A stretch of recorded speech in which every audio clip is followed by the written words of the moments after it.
Hello everybody, this is Nasir Rather. Welcome to my channel. आज हम एक नए स्कॉलर के साथ आए हैं जिनका नाम है फ्रांस फैनन। इस वीडियो में उनकी उनकी फ़िलासफ़ी को समझने की कोशिश करेंगे।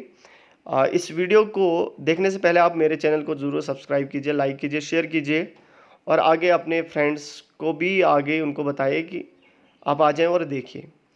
अगर ये लेक्चर पसंद आएगा तो कमेंट भी कीजिए, हाँ कुछ अपना फीडबैक भी दीजिए। और चलो हम स्टार्ट करते हैं फ्रांस फैनन को। देखो, फ्रांस फैनन जो थे ये 1925 में फ्रेंच कैरेबियन के आइलैंड में पैदा हुए थे जिसका नाम क्या था, मर्निक। और ये फ्रांस फैनन जो थे ये एक ब्लैक फिलासफर्स थे, एक ब्लैक फिलासफर थे। और इनका मेजर थीम क्या था, मतलब किस किस चीज़ पे ज़्यादातर लिखते थे। इनका ज़्यादातर रुझान था रेसिज्म, नस्लवाद से इसके इफ़ेक्ट क्या है, रेसिज्म के इफ़ेक्ट क्या हैं और कैसे हम इस परेशानी से दूर हो सकते हैं, हाँ, हाउ टू बी ओवरकम। और दूसरा थीम था इनका relationship between the racism and colonialism, यानी रेसिज्म और कॉलोनियलिज्म में क्या रिलेशनशिप है, हाँ, how they are related to each other. और अगर इनके इम्पॉर्टेंट वर्क्स की बात की जाए तो सबसे पहले इनका इम्पॉर्टेंट वर्क है ब्लैक फेसेस वाइट मास्क, जो इन्होंने 1952 में लिखा है। दूसरा वर्क है the rigid of the earth 1961। और तीसरा वर्क है ए डाइंग कॉलोनियलिज्म 1970 में लिखा है। अब सबसे पहले हम black faces and white mask की बुक को समझने की कोशिश करेंगे, इसमें उनका क्या कहना था। ब्लैक फेसेस वाइट मास्क, देखो अगर हम ब्लैक फेसेस और वाइट मास्क के इन वर्ड्स पे ही जाएं तो हमें कुछ दिखता है कि ब्लैक फेसेस मतलब काले चेहरे और वाइट मास्क, हाँ। अब देखो इससे ही हमें पता चलता है कि मतलब कि रेसिज्म की कोई बात करना चाहते हैं फ्रांस फैनन, ठीक है।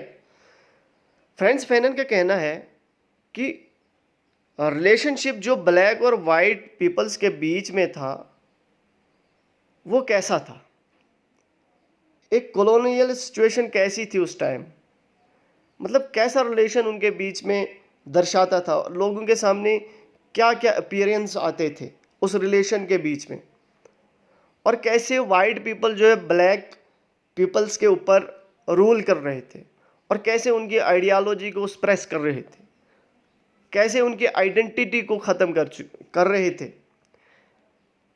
बोलते हैं कि जो कॉलोनाइज्ड पीपल थे उनको इस चीज़ पे मजबूर, उनको इस चीज़ पे एजुकेट किया जाता था, उनको बिलीव किया जाता था कि आप कैसे हो, मतलब कि वाइट पीपल ही उनको एजुकेट करते थे। वाइट पीपल उनके मास्टर्स बने थे, किनके, ब्लैक पीपल्स के, ठीक है।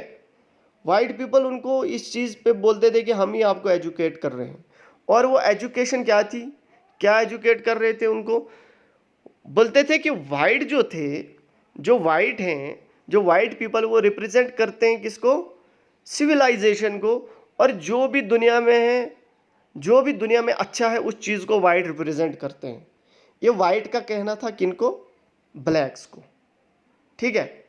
White represent civilization and everything that is good, civilization को रिप्रेजेंट करते हैं वाइट, और जो भी कुछ अच्छा है उस चीज़ को रिप्रेजेंट कौन करते हैं, वाइट, ठीक है। पहली चीज़ ये कौन सिखाते थे, वाइट पीपल्स किसको, ब्लैक को, कि वाइट ही सब कुछ है। और दूसरी चीज़ क्या सिखाते थे कि ब्लैक, ब्लैक किस चीज़ को रिप्रेजेंट करते हैं, बोलते हैं ब्लैक उस चीज़ को रिप्रेजेंट करते हैं जो बैड है, अनसिविलाइज्ड है, हाँ, अनसिविलाइज्ड है और बैड है, जो बुरे हैं और अनसिविलाइज्ड है, वो ब्लैक को रिप्रेजेंट करते हैं। अब वाइट दो चीज़ों पे ज़्यादा, मतलब ज़्यादा जो है, जो दो चीज़ों पे रुझान करते थे। एक कि जो हम वाइट बंदे हैं, जो वाइट पीपल से हैं, ये सिविलाइजेशन को रिप्रेजेंट करते हैं और जो कुछ भी अच्छा है उसको रिप्रेजेंट करते हैं। और जो ब्लैक हैं वो बैड को रिप्रेजेंट करते हैं, अनसिविलाइज्ड को रिप्रेजेंट करते हैं। और इस चीज़ पे बिलीव कराते थे किनको, ब्लैक को, कि ये सच है, ये ऑर्डर है, ये ऑर्डर है एक।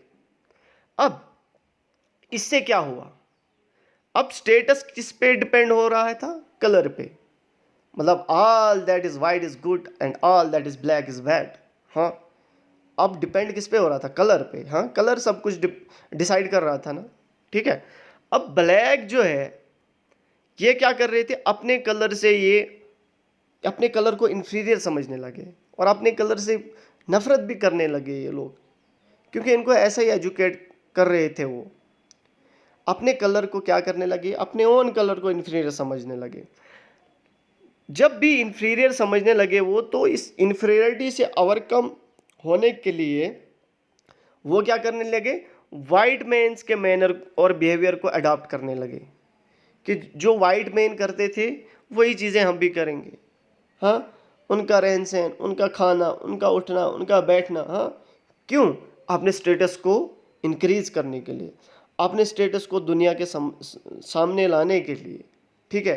लेकिन इससे क्या हुआ, अगर वो वाइट मेंस के मैनर को भी अडॉप्ट करने लगे, फिर भी उनको क्या क्या देखने लगे, वाइट्स में इन्फीरियर देखने लगे कि no, you are inferior as it is, तुम ऐसे ही रहोगे।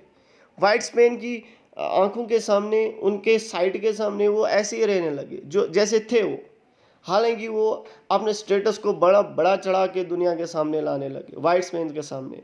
हाँ, उनकी सारी अडॉप्शन को अडॉप्ट करने लगे, लेकिन वो फिर भी इन्फीरियर उनको देखने लगे। इससे क्या होगा, और इससे क्या हुआ कि ब्लैक पीपल जो है उन्होंने अपनी आइडेंटिटी को लूज़ किया। हाँ, उन्होंने अपनी आइडेंटिटी को लूज़ किया, नहीं वो इधर के रहे, नहीं वो उधर के रहे। और ब्लैक पीपल जो थे, नहीं वो अपने कल्चर के रहे और नहीं वो वाइट कल्चर के रहे। और इससे क्या हो गया कि ब्लैक पीपल्स अपने कल्चर को भी भूल गए और उनके कल्चर को भी भूल गए, ठीक है। ये था पूरा एक जो उन्होंने इस चीज़ में रिप्रेजेंट किया हुआ है, किसमें, ब्लैक फेसेस वाइट मास्क में। और दूसरी एक बुक उनकी बहुत इंपॉर्टेंट बुक है, the rigid of the earth. और ये कब लिखी थी इन्होंने, 1961 में। इसमें उनका कहना है कि बोलते हैं कि जो इंडिपेंडेंस कॉलोनियलिज्म से मिलती है किसको, अफ्रीकन कंट्रीज़ को। अफ्रीकन कंट्रीज़ को बेशक जो बोलते हैं कि इंडिपेंडेंस मिलती है, लेकिन ये इंडिपेंडेंस नहीं है, ये एक फ्रॉड है। फ्रेंड्स फैनन क्या बोलते हैं, ये एक फ्रॉड है। फ्रॉड क्यों है, ऐसा क्यों बोलते हैं? बोलते हैं जो पावर है ये वाइट से ब्लैक कैपिटलिस्ट में आ गई। देखो, पहले जो बोलते हैं कि पहले ब्लैक कैपिटलिस्ट जो है क्या करते थे, पहले जो है वाइट कैपिटलिस्ट रूल करते थे, अब ब्लैक कैपिटलिस्ट जो है रूल कर रहे हैं। हाँ, किस पे, ब्लैक पीपल्स के ऊपर।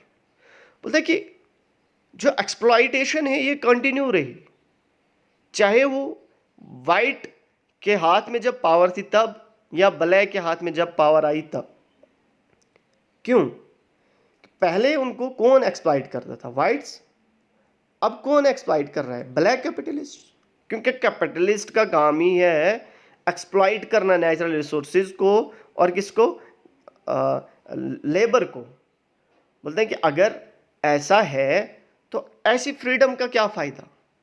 हाँ, ऐसी इंडिपेंडेंस का क्या फ़ायदा। बोलते हैं फ्रीडम उन्होंने दी हमें, यानी कॉलोनियल पावर से हमें फ्रीडम मिली, लेकिन ऐसी फ्रीडम का कोई मतलब बनता ही नहीं है। हाँ, क्योंकि कॉलोनाइज पीपल जो है अभी तक जो है फिर से वो क्या एक्सप्लॉइट हो रहे थे, तो ऐसी फ्रीडम का क्या फ़ायदा। हाँ, बोलते हैं कि ट्रू इंडिपेंडेंस जो है सिर्फ रेवोल्यूशन के थ्रू आ सकता है, सिर्फ रेवोल्यूशन के थ्रू एक ट्रू इंडिपेंडेंस जो है एक देश में आ सकती है।